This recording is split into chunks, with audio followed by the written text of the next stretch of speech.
street during the festive season, proudly holding a sign up saying, "Christmas fucking sale." Or sometimes it's a simple household item like string being branded with a sinister sounding title like family rope. I'm not sure what purpose they had in mind when they were branding that. Or sometimes it's the invention of new words altogether. Tokyo banana. Creamy, soft, and banana-ful. But it's definitely one of the bonuses of living in Asia, to experience this unique form of English on products and services you use in everyday life.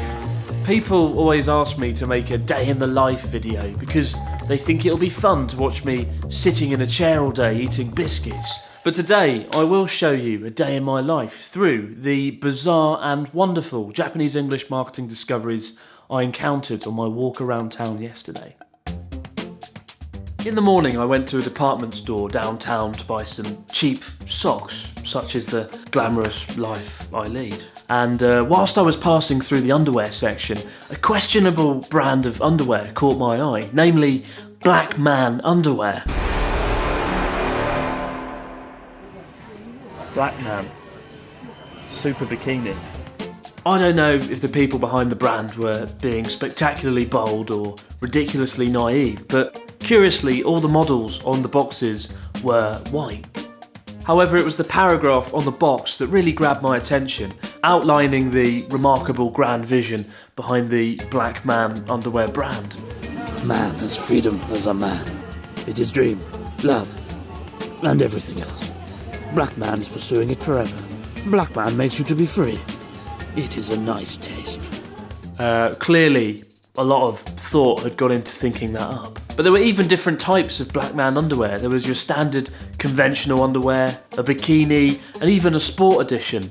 At least, I think it was a sport edition. It just had sporty arrogance written down the front. And in hindsight, I'm not sure if that meant sporty elegance or sporty arrogance, particularly as it would take a certain degree of arrogance to wear the Black Man super bikini out in public. Anyway, after that I went off to grab some lunch, and on the way I passed through the local nightlife district, and to my surprise I stumbled across a secret, sexy club. But how do I know it was a secret sexy club? Well, it said so on the 30-foot billboard out the front. You'd think that would be the first rule of Secret Sexy Club, wouldn't you? We do not talk about Secret Sexy Club. Because by telling people you're a Secret Sexy Club, inherently, you're not a secret sexy club. It's not secret, is it? Then again, I'm probably overestimating the thought that goes into naming these clubs, especially as the club next door was called Club Bitter. Club Bitter. Oh, I bet it's good fun in there. At the end of the day though, if I had to enter one of the clubs that I walked past, it would have to be Sexy Friendly Club. It may lack the flawed secrecy of Secret Sexy Club, but at the end of the day you want the chance of sexy friendship, don't you? That's one of the key factors you look for when you go into one of these incredible clubs. For lunch I went to a noodle restaurant and grabbed a dish that described itself as having pleasant aftertaste in which sourness and pungency harmonise in exquisite balance.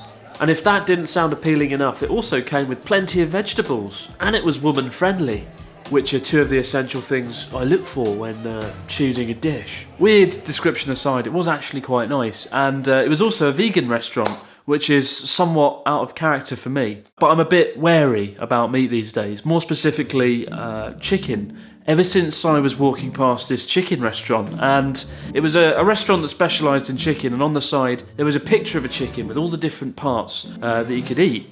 And one part of the chicken set alarm bells ringing. It was a part of the chicken labelled as Bon Jovi. They were halfway there, alright. Halfway up a chicken's...